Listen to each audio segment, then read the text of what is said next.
안녕하세요. 서비스나우에 근무하는 이승민 이사라고 합니다. 오늘은 서비스나우가 제안하는 소프트웨어 오딧에 합리적으로 대처하는 방법에 대해서 웨비나를 진행하도록 하겠습니다. 먼저 소프트웨어 오딧과 서비스나우의 오딧 대응 방법에 대해서 설명드리는 시간을 갖도록 하겠습니다. 오딧에 대해서 먼저 알아보도록 하겠습니다. 가트너는 매해 오딧하는 벤더에 대한 통계 레포트를 시장에 보고하고 있습니다. 화면에 보시는 자료는 왼편에 있는 표는 2013년도 자료이고 오른편에 있는 표는 2021년도의 자료입니다. 자세하게 보시면 2013년도에는 마이크로소프트, 어도비, 오라클, HP, SAP 순서로 오딧을 많이 하였습니다. 2021년도에는 오라클, IBM, 마이크로소프트, SAP, VM웨어 순으로 오딧을 많이 진행을 하였습니다. 거의 대부분의 회사들이 오딧을 진행을 하고 있다라고 저희가 이해를 할 수가 있겠는데요. 여기서 어도비의 경우를 살펴보면 2013년도에는 어도비가 두 번째로 오딧을 많이 하는 벤더로 지명이 되었습니다. 그런데 2021년도에 보니까 10번째로 순위가 떨어졌습니다. 여기서 알 수 있는 것들은 저희가 클라우드로 전환하는 고객일수록 오딧을 덜 받는다라는 통계를 알 수가 있습니다. 그래서 많은 소프트웨어 벤더들은 클라우드로 전환하기를 권고하는 이유 중에 하나가 바로 이 부분이기도 합니다. 코로나 이후에 오딧 위험이 증가했느냐라는 질문에 50%의 응답자들이 그렇다라고 대답을 했습니다. 더 심해질 것이다가 11.5%, 전과 동의다라가 38.5%로 응답이 되었습니다. 지난 12개월 동안 몇 번의 오딧 요청이 있었는가에 대한 질문에 대해서 한 번 이상 있었다라고 응답한 고객이 93%나 되었습니다. 매 분기별로 한 번씩 있었다라고 응답한 고객이 무려 31%나 되었습니다. 그만큼 시장에서 오딧은 매우 활발하게 진행이 되고 있다라고 이야기할 수 있을 것 같습니다. 오딧을 요청하는 벤더의 빈도 순위를 봤더니 마이크로소프트, IBM, 오라클 같은 회사들이 오딧을 많이 한다라고 고객이 지명을 하였습니다. 그리고 오딧에 대응하는 데 드는 평균 시간에 대해서 얼마나 걸리냐는 질문에 평균 60일이 걸린다라고 응답을 했고 1년 이상 걸린다가 20%, 6개월 이상이 65%나 된다고 응답하였습니다. 왜 이렇게 오딧을 많이 하는 걸까요? 오딧을 많이 하는 이유는 이렇게 이해를 하시면 좀 쉬울 겁니다. 오딧을 하는 이유는 소프트웨어 라이센스, 즉 소프트웨어 라이센스를 만들어내는 소프트웨어 저작권사가 저작권을 보호하기 위해서 만든 프로그램입니다. 그런데 왜 근본적으로 오딧을 많이 하는지에 대한 그 원인을 저희가 한번 생각을 해볼 필요가 있는데요. 화면에 보시는 것처럼 마이크로소프트나 오라클, SAP, IBM과 같은 회사가 소프트웨어를 고객한테 사용하도록 허용을 해주고 만약에 소프트웨어를 얼마나 사용하는지 그 현황에 대해서 고객이 정확하게 알고 있다라 그러면 오딧은 쉽게 이루어지지 않을 겁니다. 왜냐하면 내 현황을 내가 잘 알고 있기 때문에 오딧 요청에 대해서 쉽게 수락하거나 오딧을 통해서 제출하라는 그 자료에 대해서 쉽게 제공하거나 그러지 않을 것 같습니다. 내가 필요한 것만 구매하면 된다라는 문화가 생길 것 같습니다. 그런데 실제로는 그렇지 않고 있고요. 또한 소프트웨어 벤더 입장에서는 고객이 얼마나 쓰는지를 정확하게 파악할 수 있는 방법이 없기 때문에 오딧이라는 프로그램을 만들어낸 겁니다. 만약에 소프트웨어 벤더가 고객이 사용하는 라이센스 수량이 정확하게 몇 개인지 파악을 하고 있다라 그러면 오딧을 할 필요가 없습니다. 오딧을 할 필요는 없고 몇 개가 부족하니까 몇 개를 사십시오 라고 이제 얘기를 하고 끝내겠죠. 그러다 보니까 지금 현재 시장에서는 오딧을 막을 수 있는 솔루션들이 굉장히 인기를 얻고 있습니다. 자, 저희 서비스나우의 그 IT 자산관리 솔루션도 그러한 솔루션 중에 하나이고요. 저희가 제공하는 기능 중에 소프트웨어 자산관리 기능을 오늘 자세하게 설명을 드릴 텐데 그 전에 대표적인 업계의 3개 회사의 오딧에 대해서 프로그램에 대해서 설명을 드리도록 하겠습니다. 먼저 마이크로소프트는 샘이라는 오딧 프로그램을 진행하고 있습니다. 샘이라는 오딧 프로그램은 T샘, D샘이라고 나뉘어져 있습니다. T샘은 텔레샘이라고 해서 보통 전화로 서베이 형식처럼 전화를 걸어서 물어보기를 시작합니다. 직원 수는 몇 명입니까? PC는 몇 대입니까? 오피스는 몇 명이 쓰고 있습니까? 이런 질문들로 시작을 보통 하기 때문에 전화를 받은 사람이 이게 오딧인지 모르고 진행하는 경우가 되게 많이 있습니다. 두 번째는 DSEM이라는 프로그램이 있습니다. D는 Direct라는 단어의 축약인데요. DSEM은 온사이트로 방문해서 오디트를 진행하는 프로그램입니다. 그런데 지금은 코로나로 인해서 DSEM은 많이 비활성화되어 있다고 보면 될 것 같고요. 마지막으로 세 번째는 오디 프로그램이 있습니다. 오디 프로그램은 주로 어니스트 영이나 딜로이트와 같은 회계법인을 통해서 제3자의 오딧 엑서사이즈를 진행하는 프로그램을 의미합니다. 주로 확인하는 매트릭은 서버의 대수, 그 다음에 서버에 접속하는 클라이언트 액세스 개수, 그 다음에 서버의 각 그 하드웨어 코어의 개수, 그 다음에 사용자가 몇 명인지, 가상화 환경은 어떻게 되어 있는지에 따라서 오딧을 진행을 하게 되어 있고, 그 수량 파악을 한 걸 토대로 해서 라이센스 소량을 계산해서 최종적으로 사용자와 합의해서 구매를 유도하는 그런 프로그램이라 할 수 있습니다. 오라클은 LMS라는 매우 유명한 오딧 프로그램을 운영을 하고 있습니다. 오딧 방법은 LMS라는 프로그램 안에는 데이터베이스 오딧이 있고 어플리케이션 오딧이 있습니다. 어플리케이션은 미들웨어를 포함을 하고 있고요. 그 다음에 EBS와 같은 ERP 어플리케이션도 별도의 오딧을 하고 있습니다. 이 LMS를 통해서 오딧을 하게 되면 고객한테 LMS 오딧 스크립트를 전달을 합니다. 그러면 그 전달된 스크립트를 고객이 직접 수행을 하거나 또는 오라클 오디터가 온사이트로 방문해서 오라클 스크립트를 수행을 해서 그 결과의 데이터 세트를 가지고 가서 그 데이터를 분석해서 오디트를 합니다.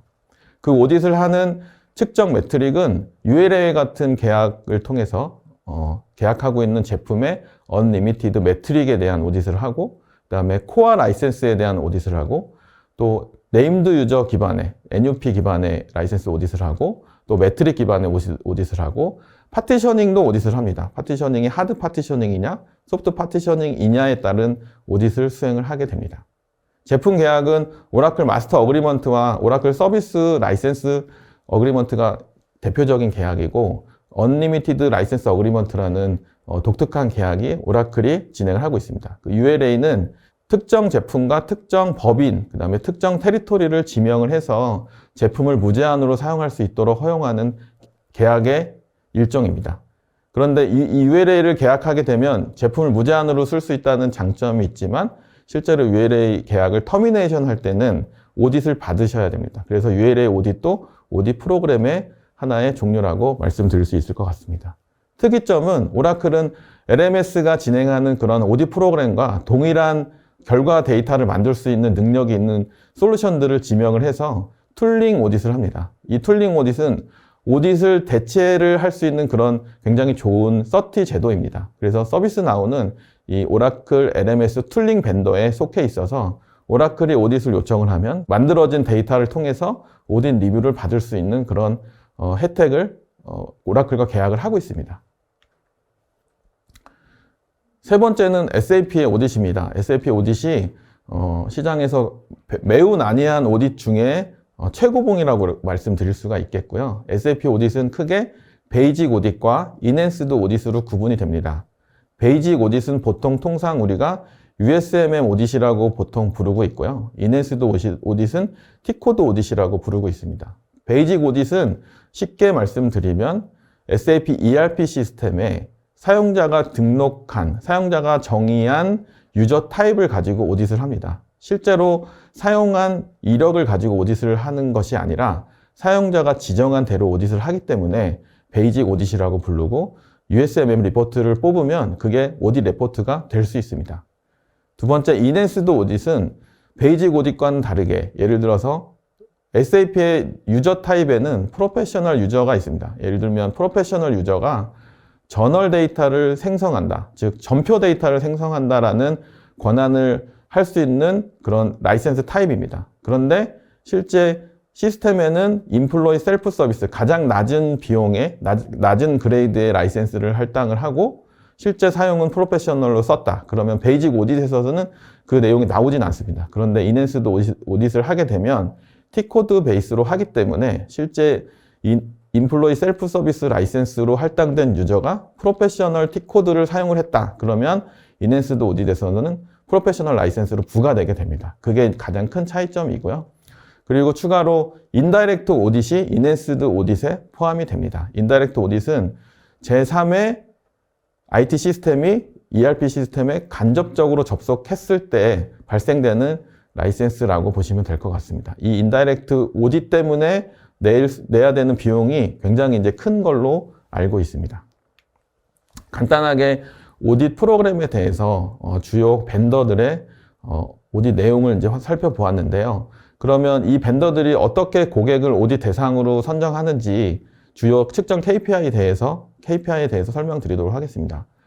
KPI 분석을 먼저 하게 되는데요. 이 KPI 안에 들어가는 지표는 첫 번째가 회사 현황이 들어갑니다. 회사 현황을 알아보는 이유는 오딧을 진행했을 때 어떠한 영향이 있을지를 보기 위함이 첫 번째고, 두 번째는 회사의 규모를 사이징하기 위함이 두 번째입니다. 예를 들어서 회사의 현황에 임직원 수도 포함이 되는 것은 클라이언트 엔드포인트 디바이스에 설치된 라이센스 개수를 시뮬레이션 하기 위해서이고, 회사의 계열 회사를 보는 이유는 여러 가지가 있겠지만 오딧의 범위를 어디까지 확산을 할지를 보기 위함입니다. 그런데 만약에 공익과 관련된 공적인 회사가 회사의 계열사로 들어있다. 그러면 굉장히 핫한 타겟이 됩니다. 왜냐하면 이 불법 라이센스를 쓰고 있다라는 그런 내용과 공익적인 목적의 회사하고는 굉장히 맞지 않기 때문에 그룹에 미치는 영향도를 고려해 봤을 때 그런 회사의 경우에는 오딧을 받을 확률이 되게 높습니다. 두 번째는 재무 현황을 봅니다. 쉽게 말씀드리면 라이센스를 구매할 여력이 클지 작을지를 보는 것입니다. 세 번째는 오딧 이력을 봅니다. 오딧을 최근에 언제 했는지를 확인을 합니다. 오딧을 최근에 했으면 했을수록 갭은 적다라고 판단을 할 것이고, 굉장히 큰 회사이고 재무 현황도 굉장히 좋은데 오딧을 받은 지가 3년이 됐다. 그러면 오딧 받을 회사가 될 확률이 굉장히 높다라고 보시면 될 것 같습니다. 그리고 오딧 이력과 구매 이력은 거의 비슷한 개념인데 3년 전에 받은 그 오딧을 통해서 구매한 라이센스 수 대비해서 지금 현재 회사의 규모가 굉장히 커졌다. 그러면 이 회사는 오딧을 받을 확률이 매우 높다라고 보실 수 있을 것입니다. 그리고 나머지 두 개, 설치 이력과 사용 이력은 심한 경우에는 사진을 찍어 갑니다. 몰래 사진을 찍어 갈 수도 있지만 실제로 고객과 협의하에 사진을 찍어 갈 수도 있고요. 그런 증거를 체증을 하는 작업을 합니다. 주로 협력회사, 그다음에 기술 지원 회사를 통해서 벤더들이 그런 정보들을 수집을 하도록 하고 있고요. 그렇게 KPI 분석이 돼서 갭이 어느 정도 되겠다라고 시뮬레이션이 되면 오딧 대상 회사를 선정을 하게 되고, 오딧 대상 회사의 회사 현황이나 재무 현황이나 오딧 이력을 확인을 해서 오딧 방법을 결정을 하게 됩니다. 그렇게 해서 오딧이 진행이 되게 되면 오딧 레터를 고객한테 보내는 걸로 시작을 합니다. 그래서 고객이 오딧 레터를 수락을 하게 되면 셀프 데클레어라는 과정을 거치게 되는데, 사실 오딧의 처음과 마지막은 여기서 시작한다고 보시면 됩니다. 소프트웨어 라이센스에 대한 오딧이기 때문에 반드시 하드웨어 베이스이어야 되는 중요한 부분이 있습니다. 왜냐하면 소프트웨어는 하드웨어를 따라가기 때문에. 또 반면에 직원 수만 파악을 하면 유저 수를 파악할 수 있는 그런 오딧도 있습니다. 그래서 셀프 데클레레이션에는 그 기본 베이스, 전체 규모를 확인할 수 있는 자료를 요청을 해서 그 자료를 받는 과정을 의미합니다. 여기서 많은 문제가 생길 수 있는 게, 자료를 적게 주고 나중에 확인이 되면 신뢰도가 매우 떨어지기 때문에 합의에 지대한 영향을 줍니다. 그런데 그 반대가 되면 불필요한 것까지 줬기 때문에 그런 경우에는 또 합의에 고객이 절대적으로 불리한 상황이 되게 됩니다. 그래서 셀프 데클레레이션 이 단계 때 현황 파악이 굉장히 중요한데, 하드웨어 자산 현황이나 운영체제, 소프트웨어 사용 현황, 그 다음에 사용자 현황에 대해서 정확하게 파악하는 것이 중요합니다. 그 이후 단계로 사용 이력에 대해서 실제로 스크립트를 실행을 한다라든지 오딧 프로그램을 구동을 한다라든지 해서 라이센스 워크벤치를 합니다. 보통 오딧을 수행하는 작업을 의미를 하고요. 실제로 그렇게 수거된 자료들을 가지고 가서 PUR, 즉 프로덕트 유즈 라이트, 사용권 계약 기준과 맞추어서 분석 작업을 하게 됩니다. 거기서 나온 위반 여부에 따라서 구매해야 될 물량이 크거나 작아질 수 있고요.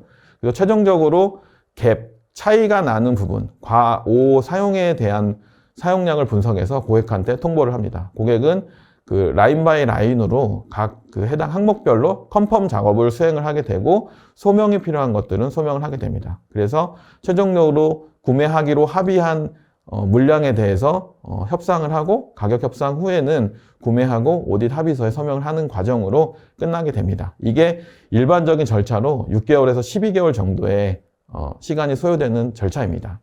그런데 만약에 오딧 레터를 디클라인 했다, 즉 거절했다 라고 하게 된다 그러면 소프트웨어 벤더에 따라서 처리하는 방식이 약간씩 다릅니다.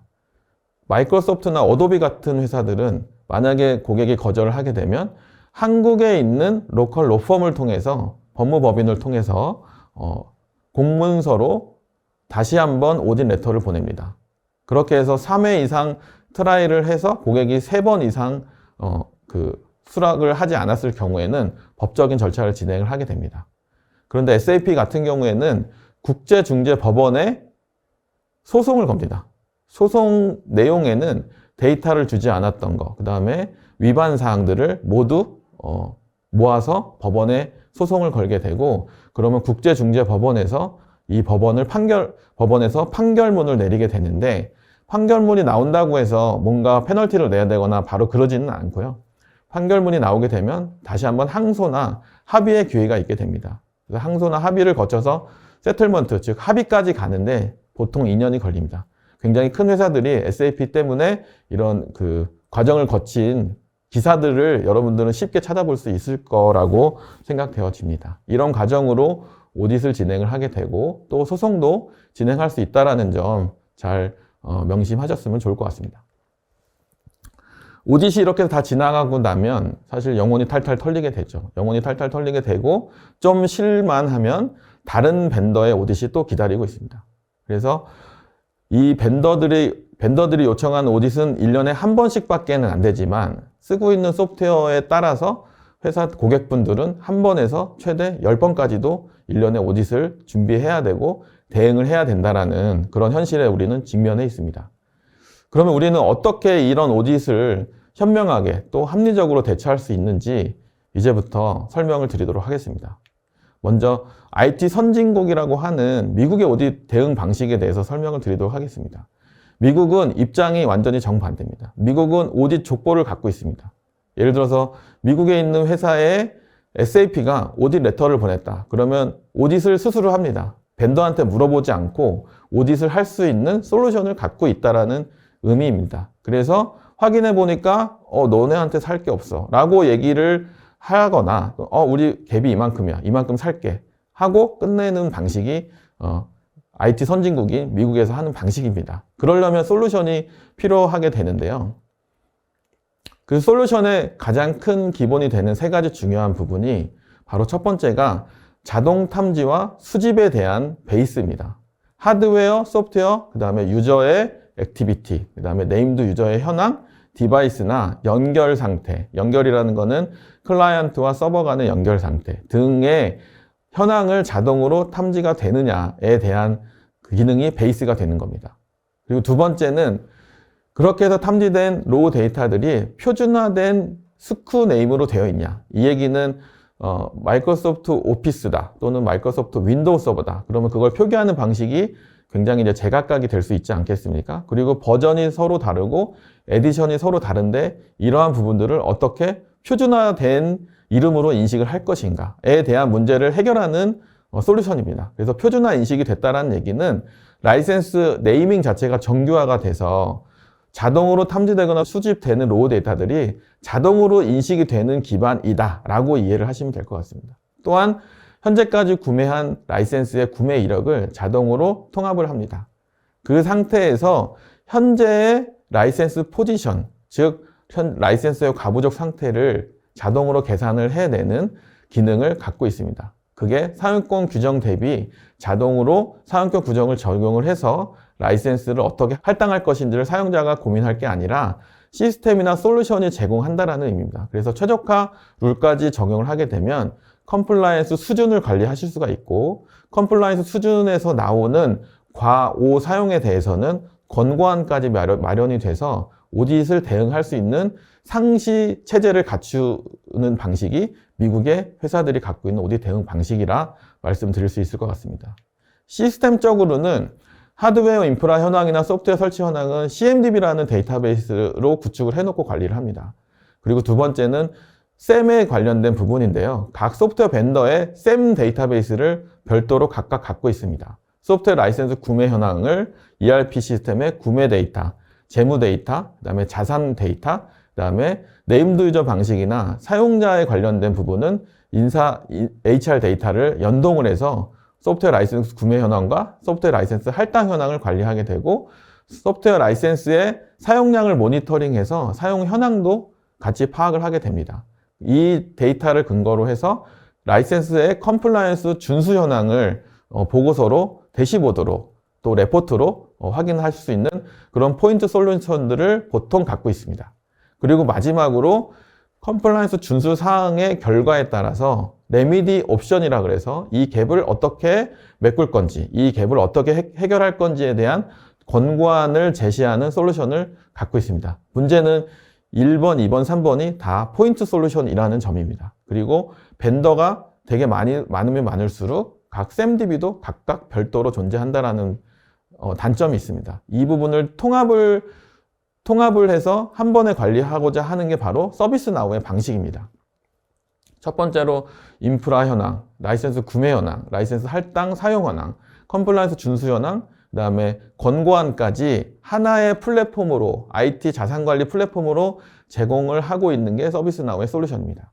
그리고 데이터베이스 관점에서는 CMDB가 모든 SAMDB, 즉 모든 온프레미스, 구독, 그 다음에 클라우드, SaaS까지 아우르는 SAMDB를 포함을 하고 있습니다. 아울러서 오딧 엔진도 포함을 하고 있고요. 오딧 엔진이라는 거는 사용권 규정에 대한 엔진을 데이터베이스가 갖고 있다는 얘기고요.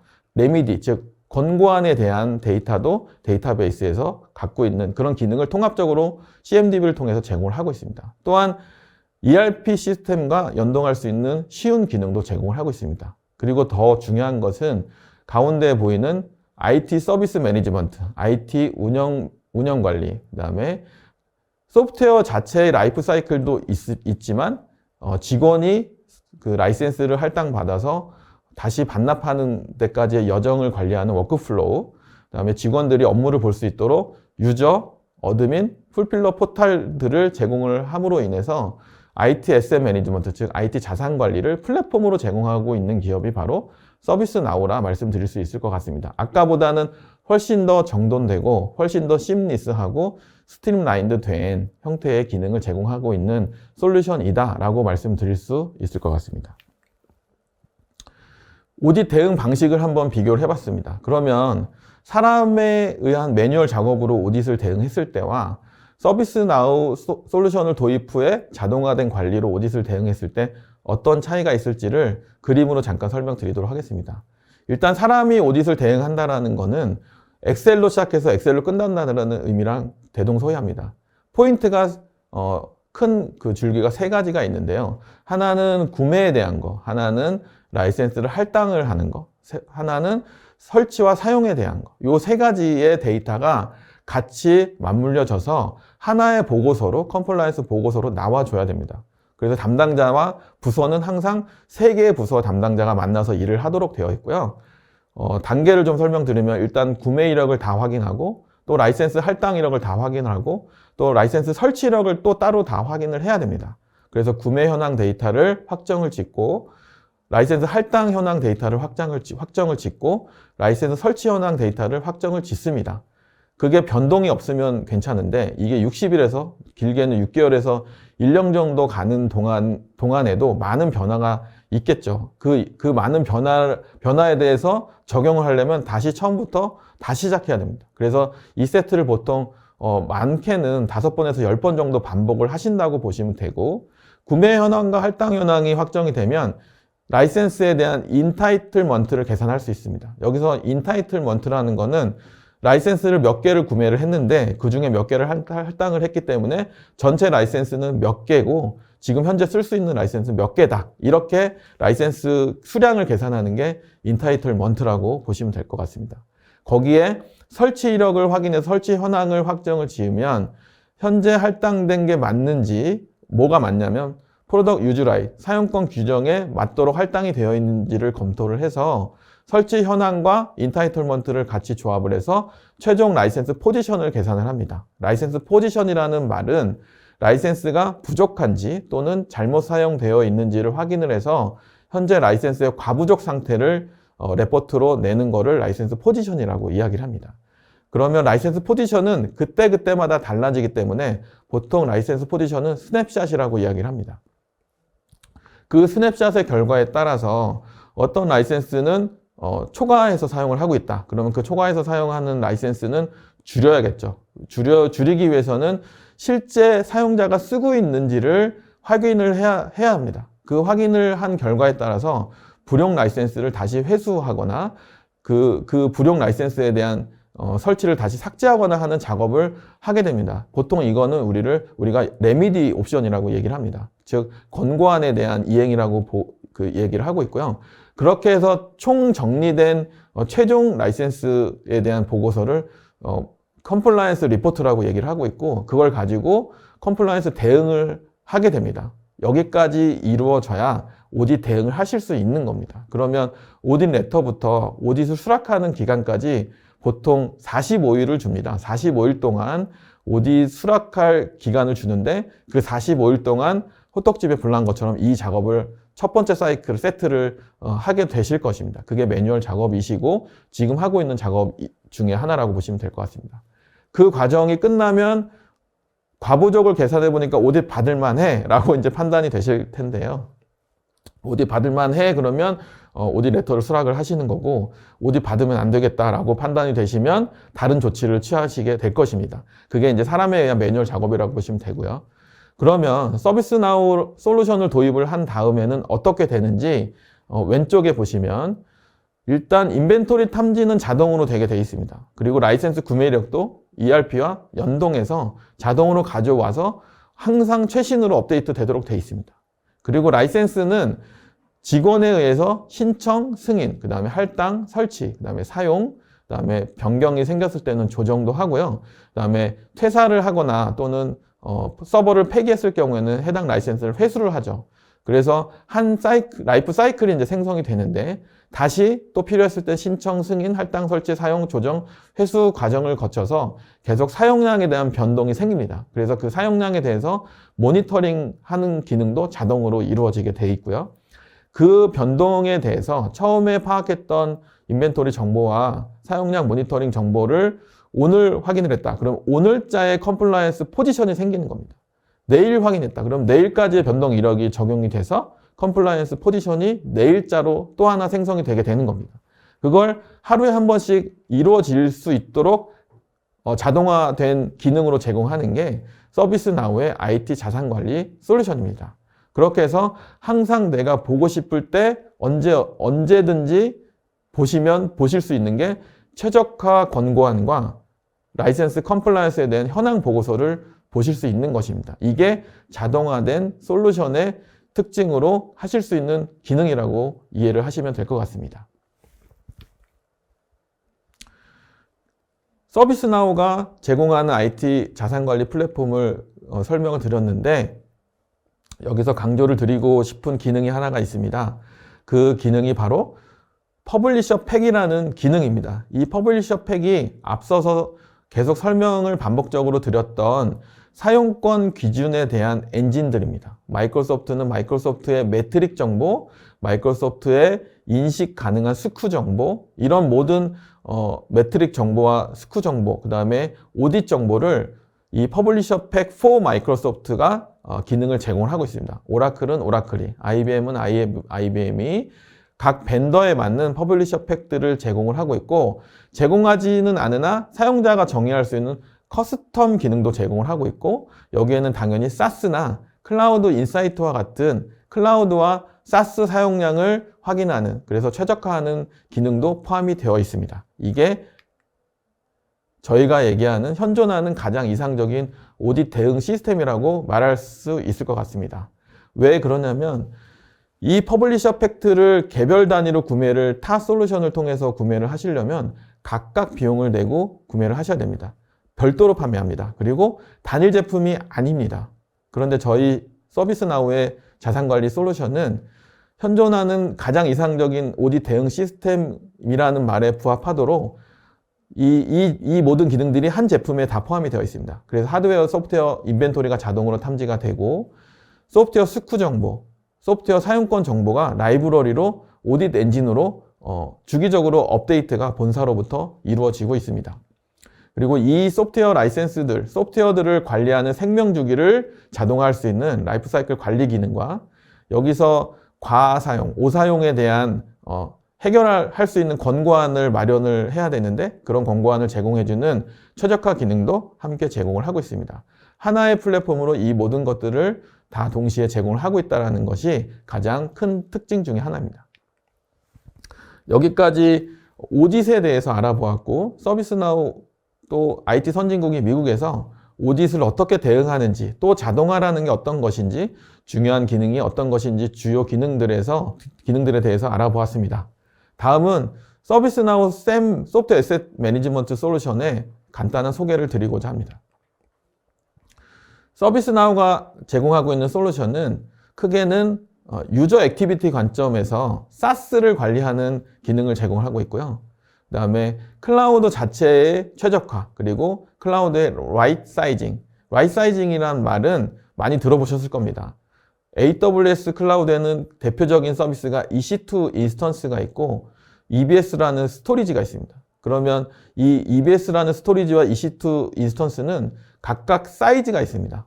C5 타입이 있고 M5 타입이 있고 R5 타입, 각 타입이 있지만 각 타입별로는 X라지, 그 다음에 스몰, 미디움 이런 사이즈 정보들이 있게 마련인데요. 그 사이즈를 어떻게 올바르게 사이징을 하느냐, 이런 기능들을 제공하는 관점으로 클라우드를 커버를 하고 있습니다. 그리고 하드웨어 인프라와 소프트웨어 라이센스를 관리하는 관점으로 기능을 제공을 하고 있는데요. 그래서 SaaS와 클라우드, 온프레미스, 또 구독 라이센스를 아우르는 그런 기능들을 셈이 커버리지로 가져가고 있습니다. 동일한 내용이지만 그림을 좀 바꿔보았습니다. 온프레미스부터 클라우드까지라는 의미는 IaaS, PaaS, SaaS, 그리고 데이터 센터, 엔드 유저 디바이스, 그 다음에 네트워크 디바이스, IoT 디바이스, 그 다음에 온프레미스 소프트웨어를 아우른다라는 의미이고요. 서비스나우의 SAM 솔루션, IT 자산관리 솔루션은 온프레미스에서 클라우드까지, 하드웨어에서 소프트웨어까지 비능 영역 없이 전체 기능을 제공을 하는데, 크게 햄과 SAM, 햄은 하드웨어 애셋 매니지먼트, SAM은 소프트웨어 애셋 매니지먼트 기능으로 제공을 하고 있고, 클라우드는 클라우드 인사이트라는 기능으로 제공을 하고 있습니다. 특히 SaaS는 SAM 기능 안에 SaaS 라이센스 매니지먼트라는 기능으로 그 기능을 제공을 하고 있습니다. 하나의 제품으로 기능을 제공을 하다 보니까 굉장히 큰 이점들이 있는데 몇 가지 소개드리고자 할 이점을 정리를 해보았습니다. 나우 플랫폼이라는 단일 플랫폼에서 IT 자산 관리를 수행하게 됩니다. 이 나우 플랫폼은 데이터 센터, 그 다음에 엔드 유저 소프트웨어, 엔드 유저 디바이스, IaaS, PaaS, SaaS 모든 커버리지를 가져가는 그런 플랫폼입니다. 이 플랫폼 위에 IT 자산 관리 기능을 제공을 하고 있습니다. 그러다 보니까 단일 플랫폼이면서 단일 데이터베이스 구조의 기능을 제공을 하고 있습니다. 굉장히 중요한 기능입니다. 왜냐하면 아까 데이터베이스가 되게 산재되어 있고 분리되어 있고 또 솔루션은 사일로 되어 있을 때 뭐가 가장 문제냐면 데이터 정합성에 문제가 생깁니다. 오딧을 대응하거나 컴플라이언스 리포트를 만드는데 데이터가 하나가 틀려버리면 전체가 틀어지게 됩니다. 그거를 찾아내고 추적하고 맞추고 하는 작업 자체를 할 거면 솔루션을 뭐하러 도입합니다. 그래서 단일 플랫폼이고 단일 데이터베이스인 점이 굉장히 중요한 이점이라고 말씀드리겠습니다. 두 번째는 자산을 실직하는 기능 자체를 굉장히 중요하게 저희가 기능을 제공하고 있습니다. 자산 실증은 더 이상 매뉴얼로 또 육안으로 개수를 하는 게 아니라 자동화 하셔야 됩니다. 서비스나우의 자산관리 솔루션은 이 자산을 실직 자동화하는 기능을 제공을 하고 있습니다. 그리고 자산은 입고됐을 부터가 아니라 구매했을 때부터 또 계획했을 때부터 품위 받을 때부터 그때부터 시작 포인트로 두고 이 자산이 폐기될 때까지 모든 엔드-투-엔드 라이프 사이클 관리를 자동으로 해줘야 되고, 자산이 한번 운영이 되기 시작하면 스토리지 정보가 바뀔 수도 있고 메모리 정보가 바뀔 수도 있고, 심지어는 자주 바뀌는 게 CPU 정보가 자주 바뀝니다. 파티셔닝 정보 때문에도 그렇고요. CPU가 한 개가 더 들어올 수도 있고요. 그런 변경 시점에서 변경된 정보가 자동으로 업데이트 되는가, 이런 부분들에 대한 관리 기능을 제공을 하고 있고요.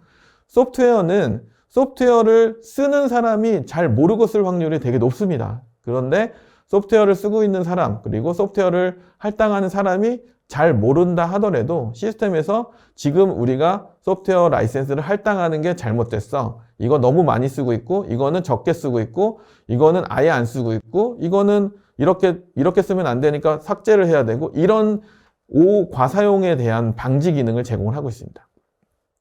이와 일맥상통한 개념인데, 소프트웨어 컴플라이언스 규정을 준수를 해야 됩니다. 되게 많은 벤더들이 소프트웨어 사용 권한에 대한 문서로 제공을 하고 있습니다. 그거를 다 우리가 일일이 공부를 해서 전문가가 될 필요는 이제는 없습니다. 소프트웨어 컴플라이언스 규정은 이미 솔루션에 데이터베이스화 되어 있어서 그 규정을 자동으로 적용을 하고, 또 자동으로 레코멘드를 해서 사용자가 정확한 룰을 모른다 하더라도 이미 시스템은 그 룰대로 계산을 해 놓았기 때문에 그걸 보고 시스템이 권고한 대로 하라는 대로 따라서 하면 되는 수준으로 소프트웨어 자산 관리, 하드웨어 자산 관리를 하실 수 있다는 의미입니다. 클라우드로 넘어가서 클라우드의 라이트 사이징, 예를 들어보면 AWS는 클라우드 인스턴스에 대한 크기를 X라지로 이렇게 정했다. 그리고 클라우드 사용량이 한 달에 1억씩 쓰고 있다. 그 중에서 비용을 줄일 수 있는 포인트가 뭐가 있겠냐? 지난 10개월 동안 서버의 UT를 보니까 30%도 안 썼다, 10%도 안 썼다. 이런 수준에 따라서 라이트 사이징에 대한 권고안이 나올 겁니다. 그리고 추가로 이 인스턴스들은 리저브드로 묶어도 되겠다, 또는 세이빙스 플랜으로 묶어도 되겠다 라는 권고안을 이제 낼 수가 있겠죠. 근데 전문가들이 보통 냈지만 지금은 그거를 시스템이 내고 있습니다. 그래서 라이트 사이징과 최적화라는 기능을 제공을 한다는 게 나우 플랫폼, 즉 IT 자산관리 솔루션의 장점이라고 말씀드릴 수 있을 것 같습니다. 간단하게 장점들까지 설명을 드렸는데요. 그러면 소프트웨어 에셋을 어떻게 관리하는지 좀 자세하게 도식을 통해서 설명을 드리도록 하겠습니다. 첫 번째로 확인을 하셔야 되는 것은 구매 이력을 확인을 하셔야 됩니다. 여기서 말하는 구매 이력은 정확한 제품 정보와 수량이 포함되어 있는 구매 이력 플러스 이 라이센스를 언제부터 언제까지 쓸 수 있는지에 대한 텀에 대한 정보를 의미합니다. 그 구매 이력 정보를 구매 시스템과 연동을 하고, 또 엑셀로 임포트를 하고, 또는 사스 같은 경우에는 사스 API 형태로 사스랑 연동을 해서 자동으로 데이터를 가져오도록 노력을 해야 하는데, 서비스나우의 솔루션을 통해서 이 작업을 하도록 되어 있습니다. 두 번째는 인벤토리를 수집하는 기능입니다. 인벤토리는 그렇게 구매 이력 정보 대비해서 얼마나 썼는지를 확인하는 작업이라고 보시면 될 것 같습니다. 얼마나 썼는지에 대한 로우 데이터들을 디스커버리라는 기능을 통해서 수집을 하도록 되어 있고요. 크게는 서비스나우의 에이전트를 통해서 직접 디스커버리를 하는 방법. 두 번째는 제3의 솔루션들이 갖고 있는 디스커버리 기능과 협업하는 기능. 크게 이제 두 가지로 보시면 될 것 같고, 클라우드는 클라우드 커넥터로 연결을 해 놓으면 클라우드 인스턴스들, 클라우드 상의 서비스들을 사용하고 있는 현황들에 대한 정보를 데이터로 가져오실 수가 있습니다. 그렇게 해서 구매 이력과 인벤토리 정보가 수집이 되면 중요한 거는 다 로우 데이터이기 때문에 실제로 솔루션이 인식할 수 있는 로우 데이터를 솔루션이 인식할 수 있는 소프트웨어 라이브러리 형태로 정리를 해야 됩니다. 쉽게 얘기하면 통일되지 않는 네이밍이나 그다음에 잘못 표기된 소프트웨어 이름 등을 노멀라이제이션, 즉 정규화를 한다는 의미이고요. 그 정규화가 돼야 되는 의미는 각 소프트웨어마다 고유의 이름이 있고 고유의 사용권 규정이 있고 그다음에 고유의 메타 정보들이 있기 때문입니다.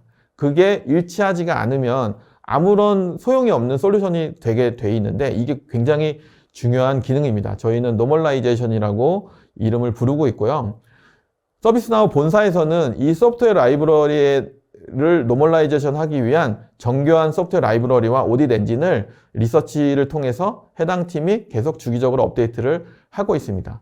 그래서 그 데모에서 보실 수 있겠지만 실제로 소프트웨어 라이브러리에 대한 소스는 서비스나우로 이렇게 표시가 되어 있고요. 그 내용을 보면 제조사에 대한 정보, 제품 이름에 대한 정보, 버전에 대한 정보, 에디션에 대한 정보, 매트릭에 대한 정보가 POR, 소프트웨어 사용권에 대한 정보입니다. 그 다음에 파트 넘버도 망고 공통 언어입니다. 그리고 엔드 오브 서포트, 소프트웨어 자체 그 라이프 사이클이 있다라고 아까 말씀드렸는데 제품 단종 주기, 단종은 언제 됐는지, 유상 지원은 언제까지인지, 그냥 그 무상 지원은 언제까지인지 이런 내용들이 다 파악이 되고 있고요. 그 다음에 소프트웨어 카테고리가 개발 툴인지 아니면 오픈소스인지 이런 부분들도 다 소프트웨어 라이브러리를 통해서 제공을 하고 있다라고 이해를 하시면 될 것 같습니다. 그렇게 해서 소프트웨어 라이브러리를 통해서 그 인벤토리 수집된 정보를 인식을 시키게 되면 라이센스 포지션이라는 것을 계산을 할 수가 있겠습니다. 이 라이센스 포지션은 다른 말로는 컴플라이언스 레포트 또는 컴플라이언스 포지션 레포트라고 이름을 부르기도 하고요. 내용은 대략적으로 어떤 게 있냐면 지금 쓸 수 있는 라이센스가 구매 이력 정보를 보니까 120개야. 120개 중에서 인벤토리를 수집해 보니까 사용한 게 134개야. 그런데 134개는 14개가 우리가 과사용한 거야. 그걸 돈으로 계산하면 다음번 투루업, 다음번 추가 구매 때 비용이 대략 6만 불이 소요될 것 같아. 이게 이제 라이센스 포지션 레포트입니다. 금액까지 나오는 레포트이고요. 서비스나우의 솔루션이 라이센스 포지션 기능도 같이 제공을 하고 있습니다. 그 다음에 6만 불을 줄이고 싶지 않겠습니까? 6만 불을 줄이고 싶은데 어떻게 줄이는지가 권고안으로 이렇게 제공이 되는데요. 첫 번째는 잘 안 쓰는 유저들이 있습니다. 잘 안 쓴다는 의미가 여러 가지 의미가 있겠습니다만 잘 안 쓴다는 의미의 첫 번째는 아예 안 쓰는 의미가 있을 거고요. 두 번째는 특정 기간 내에 로그인이나 어떤 액티비티가 없었다. 예를 들어서 3개월 동안, 90일 동안 최근에 로그인한 이력이 없다. 그러면 이분은 안 쓰는 사람으로 간주할 수가 있습니다. 그래서 룰 세팅을 90일 이상 어떠한 액세스나 어떠한 액티비티도 없는 사용자는 자동으로 라이센스를 회수해 라는 워크플로우를 만들어서 그 룰을 적용을 할 수도 있습니다. 서비스나우의 기능 중에 하나이고요. 그 다음에 잘못 할당된 경우에는 리얼로케이션, 여기에서 저쪽으로 다시 할당을 하거나 또는 같은 대상 그 하드웨어인데 A라는 제품에서 B 제품으로 다시 할당. 이 얘기는 뭐냐면 다운그레이드 권한을 사용을 하거나 또는 굳이 이거를 유료의 또 다른 라이센스로 할당을 하는 것보다는 기존에 있는 거, 기존에 안 쓰는 거를 할당하는 게 맞을 것 같아 라고 이제 그 판단을 해서 리얼로케이션 작업을 해서 비용을 줄이는 방법입니다. 그리고 세 번째는 실제로 쓰지 않거나 또는 아예 설치가 안 되어 있는데 할당이 되어 있는 경우에는 이 설치된 거를 제거하거나 할당된 거를 이제 리무브하는 그런 작업을 할 수가 있고요. 마지막으로는 구매 프로그램에 따라서 비용을 또 줄일 수가 있습니다. 클라우드 같은 경우에도 그렇고 라이센스 구매 계약의 종류에 따라서 그 구매 프로그램에 따라서 할인을 받는 그런 혜택이 있을 텐데요. 그렇게 해서 줄여보니까 6만 불 중에 2만 5천 불이 줄었다라고 예를 화면에 표시하고 있는데 그런 식으로 라이센스 포지션에서 권고안을 마련해서 권고안대로 최대한 이행을 해서 비용을 줄이는 작업을 최적화라고 이야기를 할 수 있습니다. 그렇게 해서 소프트웨어 에셋을 관리를 하게 되는데요. 소프트웨어 에셋을 아까 이제 정교화라는 부분을 말씀을 드렸고 그게 왜 중요한지를 설명을 드렸습니다.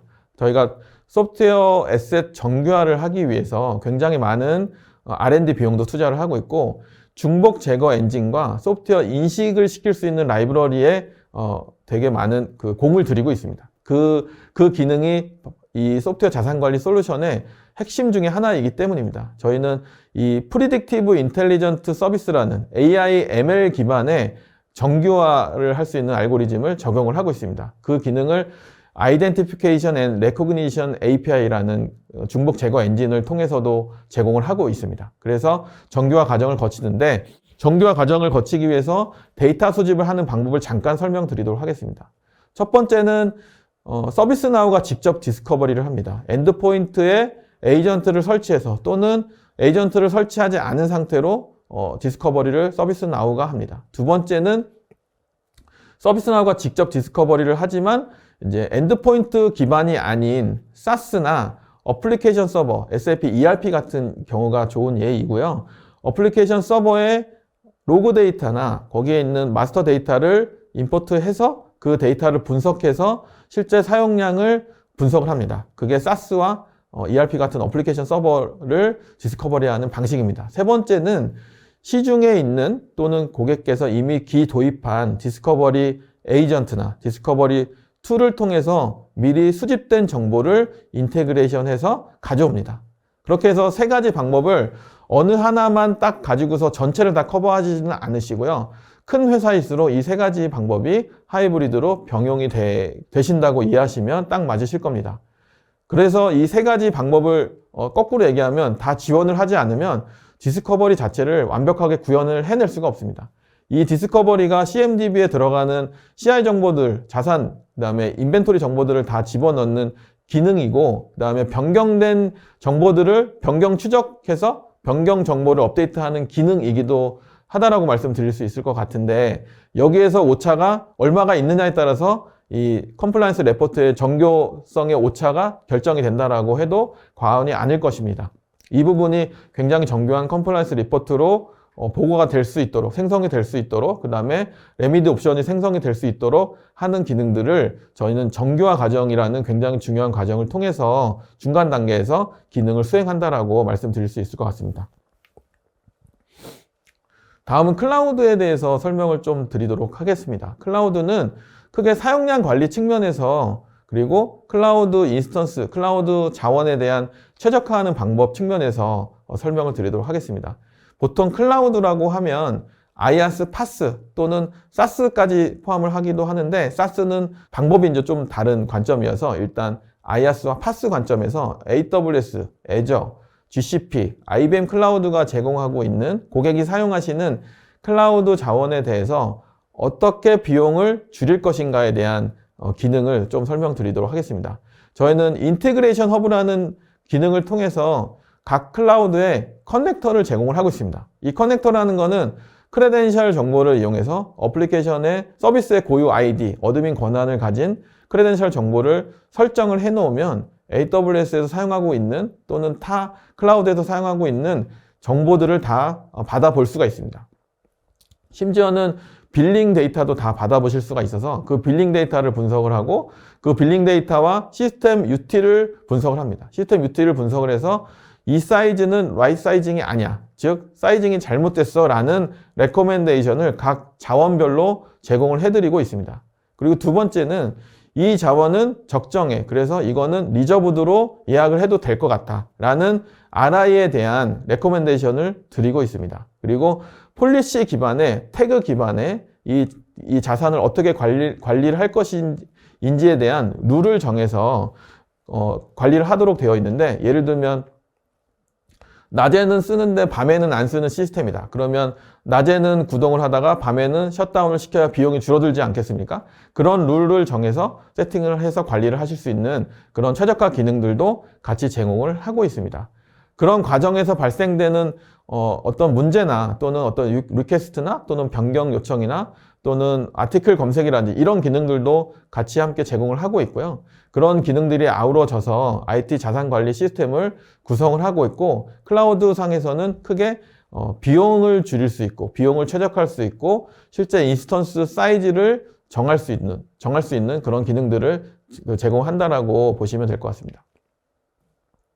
클라우드 사용에 대한 대시보드를 그 화면에서 보실 수가 있으신데요. 이제 맨 윗줄이 이제 SaaS에 대해서, 소프트웨어 서비스에 대한 각 어플리케이션별로도 보실 수 있지만 전체 현황도 보실 수가 있으시고, IaaS나 PaaS에 대한 사용량에 대한 정보도 대시보드에서 모두 확인을 하실 수가 있으십니다.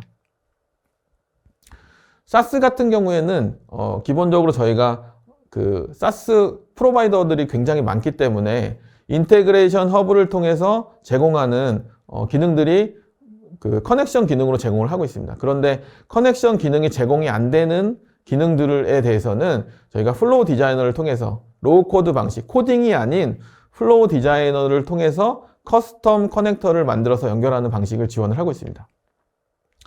자산관리 기능을 모바일 앱으로도 지원을 하고 있고요.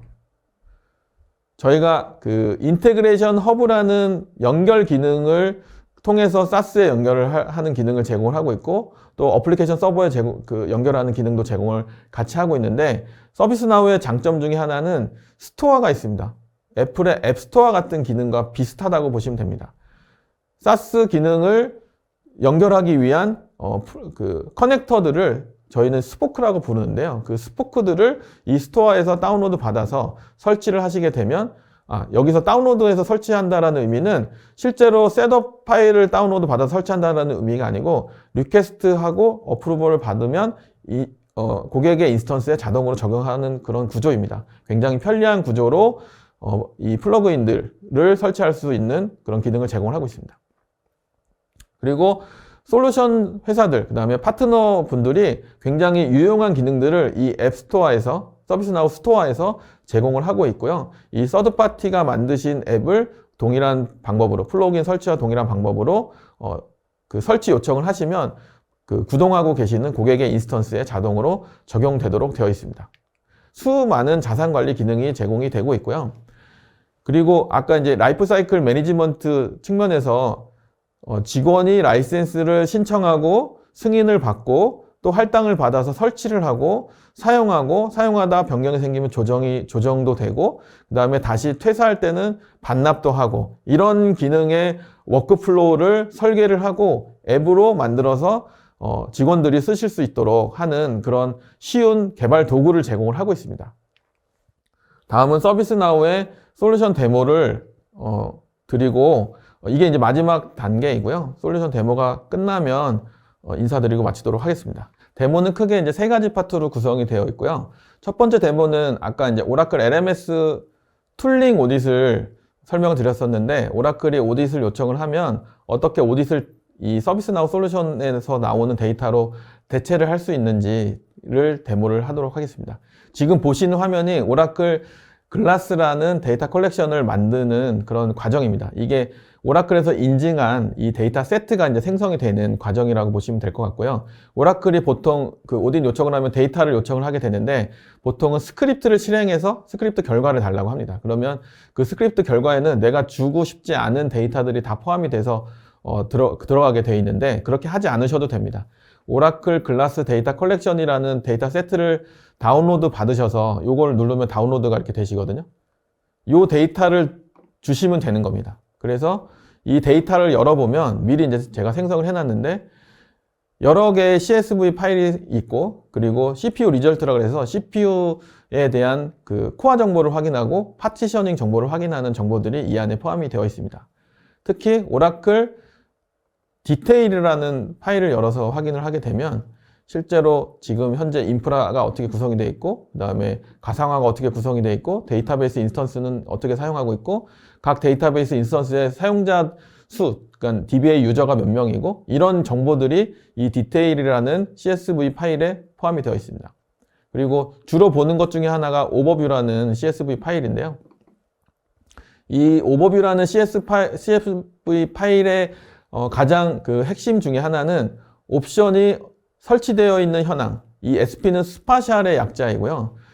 IMD는 인메모리 데이터베이스의 약자입니다. 그리고 AC는 어드밴스드 컴프레션, ADG는 액티브 데이터 가드라는 옵션 이름입니다. 이 옵션들이 설치가 되어 있냐라고 물었을 때 이 해당 인스턴스에 설치되어 있는 현황을 이 컬럼에서 확인할 수가 있고, 그런데 실제 사용하고 있는지 여부에 대해서는 이 옵션 in use라는 컬럼에서 확인을 하실 수가 있으십니다. 그리고 옵션이 있고 팩이 있는데, 팩이 실제로 설치가 되어 있느냐, 사용되어지고 있느냐, 요 부분에 대한 그 답변이 요 두 개의 컬럼에서 제공을 하고 있습니다. 오라클은 요 N 컬럼과 P 컬럼을 보고서 라이센스를 부과하는 것을 기준으로 삼고 있고요. 대신에 여기 설치되어 있는 옵션들은 사용하지 않는 것이 분명하다라고 안심을 하셔도 될 것 같습니다. 이런 기준으로 보실 수 있는 데이터를 생성을 해서 오라클이 걷어가신다고 보시면 되고요. 오라클이 가져가는 데이터에 불필요한 것들을 다 빼고 꼭 필요한 데이터만 세트로 만들어서 오라클한테 제공을 하실 수 있다라고 이해를 하시면 될 것 같습니다. 간단하게 오라클 툴링 오딧을 어떻게 하는지를 설명을 드렸고요. 두 번째는 소프트웨어 라이센스 관리를 어떻게 하는지, 컴플라이언스 레포트를 어떻게 조회하고 만들 수 있는지를 데모를 드리도록 하겠습니다. 서비스나우의 소프트웨어 에셋 메뉴를 보면 소프트웨어 에셋 오버뷰라는 워크스페이스를 여실 수가 있으시고요.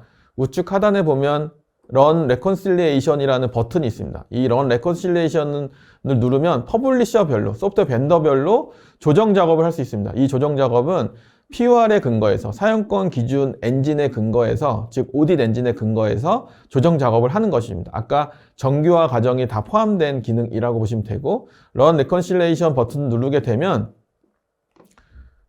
전체 조정 작업이 이렇게 in progress 형태로 나오다가 이제 완료가 되면 completed로 표시가 되어 있습니다.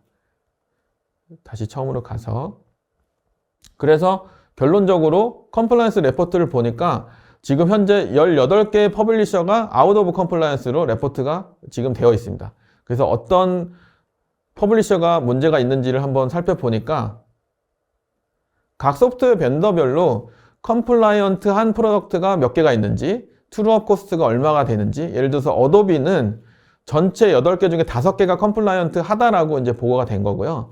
그리고 오버 라이센스드, 실제로 사용하지 않는데 더 많이 산 라이센스에 대한 비용, 그 다음에 포텐셜 세이빙 가능한 비용을 간단하게 요약 화면으로 보실 수가 있으시고요. 아까 오라클을 예로 들었으니까 오라클을 또 예를 들어서 조회를 해보면 검색 속도도 굉장히 빠르시죠. 전체 4개의 소프트웨어를 사용을 하고 계시는데 그 중에서 1개만 컴플라이언트 하고 나머지는 아웃 오브 컴플라이언트 하다라는 의미입니다. 그래서 이걸 누르시면 크게 제품이 데이터베이스, 자바, BI, 웹로직 이렇게 이제 구성이 되어 있으신데 자세한 현황은 생략하도록 하고 여기서 확인하실 수 있는 내용을 좀 설명드리도록 하겠습니다. 각각의 컴플라이언스 레포트를 확인하실 수가 있으시고 웹로직 서버는 컴플라이언트 하시고 BI와 DB, 자바 8은 컴플라이언트 하지 않다라고 이제 보고가 되고 있습니다. 그리고 그 컴플라이언트 하지 않은 그것들을 어떻게 해결을 해야 되는지에 대해서 이렇게 레미디에이션 옵션이라고 해서 이게 권고안입니다. 그래서 purchase 이거는 라이센스를 살아나는 권고안이고요. remove unlicensed install 이거는 라이센스 없이 설치된 거니까 지워라는 얘기고요. create allocation은 이거는 라이센스를 쓰고 있는데 아직 라이센스가 할당이 안 됐으니까 라이센스를 할당하라는 얘기고 이 얘기는 라이센스가 있다라는 내용이고요. 그리고 remove unallocated install 이거는 실제로 라이센스 할당이 안 된 인스톨인데 안 쓰고 있으니까 삭제하라는 얘기고요. 마지막으로 옵티마이즈 vCPU 같은 권고안도 있습니다. 이거는 vCPU를 최적화해라. 아마 이건 사용량이 적기 때문에 CPU 수량을 줄여도 된다라는 리사이징 하라는 그런 의미의 권고안일 것 같습니다. 그래서 이런 권고안들을 이 컴플라이언스 리포트에서 바로 확인을 하실 수가 있으시고요. 이게 어느 정도의 영향이 있는지도 디테일하게 보시면 내용들을 다 확인하실 수 있으십니다. 하나만 더 보겠습니다. 아까 베이직 오딧과 인핸스드 오딧을 설명을 드렸는데요. SAP의 컴플라이언스 리포트에는 이런 내용들이 들어가 있습니다. 기본적인 USMM 리포트, 라이센스 유저 타입에 대한 리포트는 당연히 다 들어가 있고요. 그 다음에 아까 레미디 옵션, 권고안, 실제 과오 사용에 대한 조치 사항에 대한 권고안도 자동적으로 다 이렇게 15개나 되네요. 들어가 있게 되고요. 그 다음에 포텐셜 인다이렉트 액세스에 대한 오딧도 수행이 가능합니다. 포텐셜 인다이렉트 액세스에 대한 이야기는 뭐냐면 간접 시스템이 있습니다. 간접 시스템이 예를 들어서 영업관리 시스템이면 SAP ERP 마스터의 영업관리 포탈에서 사용자가 포탈을 통해서 액세스하는 그런 이력들이 이렇게 포착이 돼서 언제 어느 정도의 트랜잭션이 있었는지 그 에비던스들을 보여주고 있습니다. 그래서 데이터를 어떻게 읽어갔는지, 데이터의 양은 얼마나 트랜스퍼 됐는지, 몇 번 호출을 했는지에 대한 정보들을 다 확인을 하실 수 있고 이게 데이터베이스 레코드에 다 기록이 되어 있습니다. 그래서 이걸 기반으로 해서 우리 회사의 인다이렉트 액세스 오딧을 만약에 받게 되면 임팩이 얼마 정도 될지를 이 컴플라이언스 레포트를 통해서 확인을 하실 수가 있으신 거고 SAP도 레미디 옵션을 한번 보겠습니다. 똑같이 purchase right, 그러니까 라이센스를 이건 구매해야 된다. 그 다음에 라이센스를 할당을 해야 된다. 주로 이제 레미디 옵션이 그렇게만 되어 있네요. 그래서 라이센스 타입에 따라서 지금 쓰고 있는지에 대한 정보들, 그 다음에 T코드에 대한 정보들도 자세하게 드릴다운을 하면 이 레포트에서 다 확인을 하실 수가 있습니다. 이렇게 그 소프트웨어 자산관리 현황 레포트가 나오기까지 필요한 게 아까 설명드렸던 게 하드웨어, 소프트웨어 인벤토리 자산을 수집하는 것부터, 자동으로 수집하고 그 변경 이력을 관리하는 것부터, 그리고 정교화라는 소프트웨어를 인식하는 방법, 그 방법을 통해서 이러한 최종적인 레포트를 항상 내가 보고 싶을 때 볼 수 있다라고 이해를 하시면 될 것 같고, 아까 리컨실레이션을 레포트를 스냅샷으로 만드는 거를 의미하는 거고, 그거는 아침에 다루고 오후에 다룰 수 있고 또 내일 다룰 수 있습니다. 그런 레포트들을 내가 원하는 때에 원하는 그때 스냅샷으로 확인이 가능하다. 그리고 각각의 스냅샷은 이력으로 기록이 돼 있어서 언제 시점에 스냅샷이 어떠했는지를 이력으로 확인하실 수 있다. 이렇게 이제 설명을 드릴 수 있을 것 같습니다. 시간 관계상 파티셔닝에 대해서는 설명을 드리지는 않았습니다. 그리고 간단하게 클라우드 인사이트에 대한, 클라우드는 비용을 어떻게 옵티마이즈 하는지 간단하게 메뉴 내비게이션으로 보여드리도록 하겠습니다. 클라우드 인사이트라는 게 소프트웨어 자산관리 안의 기능으로 이제 클라우드의 사용량을 최적화하고 지금 사용하고 있는 인스턴스의 사이즈를 또 줄여서 최적화하는 그런 기능, 또 늘릴 수도 있고요. 그런 기능들을 제공하는 기능이라고 보시면 되고요. 클라우드 비용 분석, 그 다음에 라이트 사이징이라는 대시보드를 통해서 그 내용들을 자세하게 확인을 하실 수가 있고, 그 다음에 좀비 머신들도 다 확인해 줍니다. VM은 만들었는데 쓰고 있지 않은 그 머신들을 다 확인을 해드리고 있고, 그 다음에 리저베이션 플랜은 RI 또는 세이빙스 플랜 같은 인스턴스 예약 프로그램을 얼마나 해서 얼마나 줄일 수 있는지 그 기능들을 제공하는 기능이라고 보시면 될 것 같고요. 여기에서도 보실 수 있으시지만 네, 해당하는 인스턴스에 대해서 C5 라지 인스턴스의 리소스 카운트가 25개인데 현재 온디맨드 코스트가 82,000원인데 이거를 이제 얼마까지 줄일 수 있다 예약을 해서 이런 기능들을 제공을 하는데 텀도 제공을 하고 있습니다. 1년, 뭐 3년 이렇게 제공을 하고 있고, 그 다음에 페이먼트 옵션은 어프론트로 할 건지 아닌지도 같이 이제 제안으로 권고안으로 제공을 하고 있는 기능이기도 합니다. 이런 기능들을 제공을 하고 있는 전체 솔루션이 바로 서비스나우의 IT 자산관리 솔루션이다라고 말씀드릴 수 있을 것 같고, 여기까지 이제 데모를 마치고 오늘 이제 웨비나 전체 설명은 여기까지 이제 마치도록 하겠습니다. 지금까지 경청해 주셔서 감사드리고 질문 사항들은 채팅창에다가 올려주시면 시간이 좀 걸리더라도 답변을 모두 드리도록 하겠습니다. 감사합니다.